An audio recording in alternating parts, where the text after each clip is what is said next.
Lena Malta kuljum trid tħallas 50,000 euro f'imax sabiex tħallas id-dejn li jakkumula fih il-Gvern Nazzjonalista.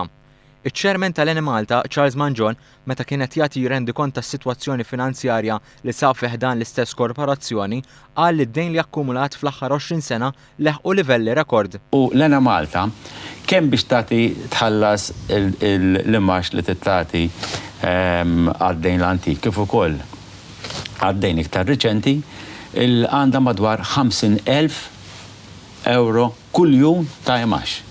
Meta kienet jitkellem fuq il-programm Ergo li xandar fuq One, Charles Manjon qal li kull ħaddiem fl-Lena Malta għandu fuq rasu 400,000 euro f'dejn. It-tieni punt li wieħed irrid jissolleva u hawnhekk allura tidħol kemm dan id-dejn jagħmel jew jirrendi prekarju l-impjiegi tan-nies. Kull impjegat fl-Lena Malta għandu fuq daru ħanajtek tgħidlek mhux tiegħu, ma għandu fuq daru iktar minn 400,000 euro ta' dejn. Charles Manjon qal li qed tissir ħidma kontinwa biex dan id-dejn jitnaqqas malajr kemm jista' jkun. Lena Malta tħaddem mal-1535 impjieg.